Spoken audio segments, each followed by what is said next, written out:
एक लंबे समय पहले एक गांव में जगन और सरस्वती नामक पति पत्नी रहते थे। उनका ऋत्विक नामक एक होशियार बच्चा भी था। उनके खुद का एक होटल भी था। वहाँ हर रोज स्वादिष्ट और अच्छा सुगंध आने वाला बज्जी बना के बेचते थे। ऋत्विक भी पढ़ते हुए उसके माँ बाप का मदद करता था। हमेशा की तरह जगन बज्जी बना के बेचने लगता है। आलू बज्जी, मिर्ची बज्जी, ऑनियन बज्जी, आइए बाबू आइए। ऐसे जोर जोर से चिल्लाने पर उस रास्ते में जाते हुए लोग सारे उस सुगंध के वजह से बज्जियां खरीद के जाते थे। ऋत्विक होटल में अपने माँ बाप की सहायता करने के बाद अपनी माँ को बता के कुछ बज्जियां अपने दोस्तों को खिलाने अपने साथ लेके खेलने चला जाता था। ऐसे उस दिन ऋत्विक हर रोज की तरह उसका काम खत्म करके उसके दोस्तों के साथ खेलने जा रहा था। होटल में से कुछ बज्जियां लेके अपनी माँ को बोल के निकल पड़ा। बच्चियां लेके जाने पर भी माँ इसीलिए कुछ नहीं कह रही है क्योंकि मैं उनकी मदद कर रहा हूँ। मैं भी सिर्फ इसीलिए उनकी मदद कर रहा हूँ। मेरे दोस्तों के लिए काम करना ही पड़ेगा। ऐसे सोच के बज्जियों को लेके अपने दोस्तों के पास जाता है। मैंने ये बज्जियां आप सबके लिए लाया है, लेके खाओ। ऋत्विक, हमें ये बज्जियां नहीं चाहिए। क्यों? बज्जियां क्यों नहीं चाहिए? तुम हर रोज बज्जियां के सिवा कुछ नहीं लाते हो। रोज रोज ये खा के अब हम पक गए। हाँ यार, अब से तुम बज्जियां लाना बंद करो और हमारे साथ खेलने भी मत आओ। ऐसे मत कहो, मैं तुम लोगों के लिए कुछ भी करूंगा। अच्छा, तो फिर तुम्हें हम सब के लिए आइसक्रीम खरीद के लाना होगा। मंजूर है? तुम लोगों को आइसक्रीम खरीदने के लिए मुझे बहुत पैसों की जरूरत है। मेरे पापा भी मुझे उतने पैसे नहीं देंगे। कुछ और पूछो, मैं करूंगा। तुम इसीलिए सोच रहे हो क्योंकि तुम्हें अपने पापा से पैसे पूछना पड़ेगा ना?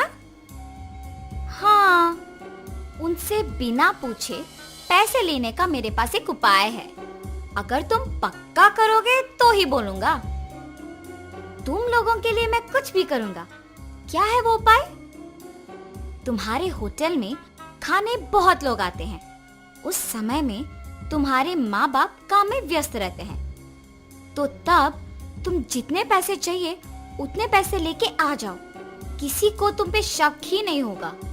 कोई ये भी नहीं जान पाएगा कि पैसे गायब भी हुए।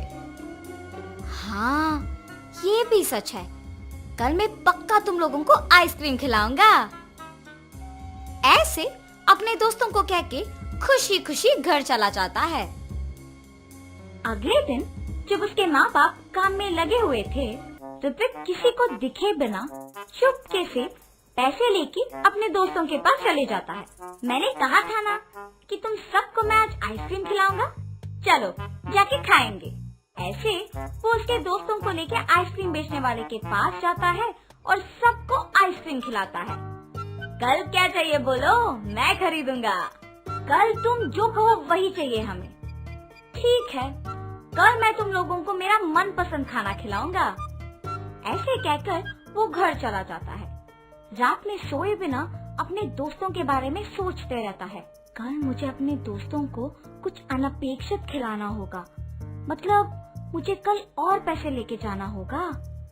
ऐसे ऋत्विक अपने दोस्तों के कहा मान के हर रोज अपने माँ बाप को बताए बिना उनके मनपसंद चीजें खरीद के देता था। आखिर में ये उसका एक बुरी आदत बन चुका था। हर रोज की तरह जब एक दिन ऋत्विक उसके माँ बाप की काम करते वक्त पैसे लेने गया था तो उसकी माँ उसे देखती है। ऋत्विक, यहाँ आओ। हाँ माँ, क्या हुआ? तुम वहाँ क्या कर रहे थे? मैं कुछ नहीं माँ। सच कहो, मैंने तुम्हें पैसे लेते हुए देखा। ऐसे बिना पूछे पैसे लेना गलत है। क्या तुम्हें नहीं पता? तुम अब पैसे भी चोरी करना सीख गए। माँ, मुझे माफ करो। मैंने अपने दोस्तों के लिए ये सब किया है। आइंदा ऐसे कभी नहीं करूँगा।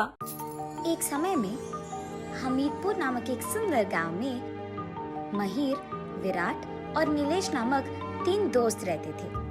वो तीनों उसी गांव में खेती करते हुए आए हुए पैसों से उनकी परिवार की देखभाल करते थे और खुश रहते थे। हर साल अच्छा फसल आने के कारण वो तीनों खुशी से जी लेते थे। ऐसे बहुत साल बीत जाते हैं, मगर एक साल बहुत जोर की बारिश होने के कारण उन तीनों के खेत खराब हो जाते हैं। विराट, इस साल की खेती तो गया समझो, बारिश ने सब कुछ खराब कर दिया। अब तक जो पैसे हमने खेत पे लगाए वो तो गए। हाँ महिर, अगर अगले साल भी यही हुआ तो हमारे पास खेती करने के लिए भी पैसे नहीं बचेंगे। विराट, महिर, अगले साल की बुराई भी अभी कर रहे हो तुम? अगले साल के बारे में अभी बुरा सोचने की क्या जरूरत है? क्या पता शायद अगले साल हमारा फसल पहले जैसे अच्छा आएगा।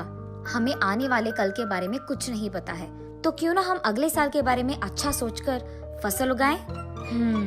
नीलेश सही कह रहा है। क्यों ना हम अच्छा सोचकर अगले साल के लिए अभी फसल लगा दें। क्या पता शायद इस बार फसल अच्छा उगे। अच्छा सोचकर वो तीनों अगले साल के फसल के लिए उगाते हैं, लेकिन पानी ना होने के कारण उन्हें फसल नहीं मिलता है और इसी कारण तीनों निराश बैठे रहते हैं। पिछले साल की तरह इस साल भी पैसे हमारे बर्बाद हो गए हैं। हमारे खेत बर्बाद हो गए हैं और मैंने सारे पैसे इसी फसल पे लगा दिया। अब मुझे पता नहीं चल रहा कि मैं अपने परिवार का कैसे देखभाल करूंगा। अरे हाँ यार, मुझे भी कुछ समझ में नहीं आ रहा। मैंने भी अपने सारे पैसे इसी फसल पे लगा दिए हैं। अब अगर कुछ व्यापार भी करना है तो उसके निवेश के पैसे तक नहीं है मेरे पास। देखो दोस्तों, इस सब के बारे में सोचकर निराश होने की कोई जरूरत नहीं है। अगर हम निराश या दुख बैठे रहेंगे तो इसका हल कभी नहीं ढूंढ पाएंगे। तो इससे बेहतर है कि हम तीनों मिलके कुछ व्यापार करने की कोशिश करते हैं। मुझे यकीन है कि कुछ न कुछ काम हो ही जाएगा। उसके ऐसे कहने के बाद तीनों बहुत गहरी सोच में पड़ जाते हैं। अरे नीलेश, विराट, तुम लोगों को पता है ना कि मैं अपने घर पे मुर्गियों को ज्यादा पालता हूँ। उसके कारण मेरे घर पे हमेशा अंडे बहुत पड़े रहते हैं। क्यों ना हम उन अंडों को बेचकर आए हुए पैसों से और अंडों का खरीद कर उन्हें भी बेचकर ऐसे इसको एक व्यापार बना दे। अगर यही व्यापार करेंगे तो निवेश के पैसों के लिए कोई दिक्कत नहीं होगी, क्योंकि अंडे तो हमारे पास पहले से ही है। तुम्हारे विचार तो सही है, पर अंडे बेचेंगे तो हमें सिर्फ 5 रुपए मिलेंगे, पर अगर तले हुए अंडों को बेचेंगे तो हमें 15 रुपए मिलेंगे। इसका मतलब है कि हमें 10 रुपए का लाभ मिलेगा। इसीलिए हम अंडों को नहीं बल्कि उन्हें ऑमलेट बनाकर बेचेंगे। तब हमें हर एक अंडे के लिए 10 रुपए का लाभ मिलेगा। ये भी एक अच्छा विचार है, लेकिन हमें ऑमलेट को बनाने के लिए कुछ सामग्री की जरूरत होगी ना, उसका क्या करें? अरे नीलेश, तुम उसके बारे में फिक्र मत करो। तुम्हें तो पता है कि मेरा आदत है कि सामग्री में हमेशा 1 महीने के सारे पहले ही रख देता हूँ घर पे। अभी भी मेरे घर पे कुछ सामान पड़े हैं, इसलिए हम उसका इस्तेमाल कर पाएंगे। उनसे हम ऑमलेट बना पाएंगे। हाँ, ये अच्छा विचार है। और हाँ दोस्तों, हम दुकान मेरे घर के बाहर लगाएंगे, क्योंकि सबको पता है कि मेरा घर गांव के बीच में है। इसी कारण हमारे पास ग्राहक और आएंगे, तो हम जल्दी से दुकान मेरे घर के बाहर तैयार करके कल ही से शुरू कर सकते हैं। अरे वाह, ये भी सही है विराट। तुम्हारे घर के सामने वाकई ही जगह बहुत है और तुम्हारा घर गांव के बीच में भी है। इसका मतलब ग्राहक भी और आएंगे। तो क्योंकि तुम्हारे पास दुकान के लिए स्थान, मेरे पास दुकान के लिए सामग्री और इसके पास अंडे हैं, हम कल ही से हमारा व्यापार शुरू करेंगे। क्या कहते हो दोस्तों? मंजूर है, मंजूर है। ऐसे वो तीनों दोस्त उनके फैसले के मुताबिक ही अगले दिन उनका व्यापार शुरू करते हैं और गर्मा गर्म ऑमलेट डालकर बेचने लगते हैं। ऑमलेट, ऑमलेट, गर्मा गर्म ऑमलेट। एक ऑमलेट का सिर्फ 15 रुपए। आइए बाबू, आइए, जल्दी जल्दी आइए। इसकी आवाजें सुनकर उस तरफ से जाते हुए सारे गांववासी वहां आकर ऑमलेट खाकर ही जाते थे। ऐसे ही विराट ऑमलेट बनाता था, माहिर उन ऑमलेट्स को ग्राहक तक पहुंचाता था और नीलेश उनसे पैसे लेता था। ऐसे उनका दिन बहुत व्यस्त चले जाता है और उनको पता भी नहीं चलता है कि रात कब हो जाती है। बहुत देर होने के बाद वो तीनों दुकान बंद कर देते हैं। अरे यार नीलेश, हमारा व्यापार तो पहले ही दिन इतना अच्छा चला। देखो हमने कितने पैसे कमाए हैं। मुझे तो लग रहा है कि व्यापार खेती से बेहतर है। अगर हमारा ऐसे ही चलता रहा ना तो बहुत ही जल्द बहुत सारे पैसे कमा पाएंगे। हाँ यार, बात तो सच है। तब से वो तीनों ऑमलेट का व्यापार करते हुए बहुत खुश रहते हैं। विराट की अच्छे ऑमलेट बनाने के कारण उस गांव में सारे लोग उसी की दुकान को जाते थे और ऐसे ही बहुत ही कम समय में उनका ऑमलेट का दुकान बहुत प्रसिद्ध हो जाता है। ऐसे कुछ दिन बीत जाते हैं। एक दिन तीनों मिलकर आए हुए पैसों को बांट रहे थे। इन स्वादिष्ट ऑमलेट्स को मैं ही बना रहा हूँ। मेरे ही कारण इस गांव के सारे लोग इस दुकान को आ रहे हैं। काश मैं ये व्यापार अकेले करता, तब ये सारे पैसे मेरे ही होते, ये व्यापार मेरा होता। अभी भी देर नहीं हुई है। मैं अपने दोस्तों को बता देता हूँ कि मुझे ये व्यापार अकेले करना है और कल से इनको दुकान आने से मना कर दूंगा। दुकान का जगह भी तो मेरे ही घर में है। ऐसे करूंगा तो आगे जो भी पैसे मिलेंगे वो सारे मेरे होंगे। मेरे पास मौजूद अंडों को अगर मैं ही बेचा होता तो शायद ये सारे पैसे मेरे ही होते और मुझे इसे बांटने की कोई जरूरत नहीं पड़ता। मैंने गलती किया है ये करके कि मेरे अंडों को मेरे दोस्तों से बांटा है। अब व्यापार भी हम इसीलिए साथ में कर रहे हैं। एक काम करूंगा, मैं अपने दोस्तों को बोल दूंगा कि कल से ये व्यापार मैं अकेले करूंगा, तब ये सारे पैसे मेरे ही होंगे। मुझे अपने पैसों का ऐसे बंटवारा करने की कोई जरूरत नहीं पड़ेगी। हाँ, मुझे ये व्यापार खुद से रख लेना था।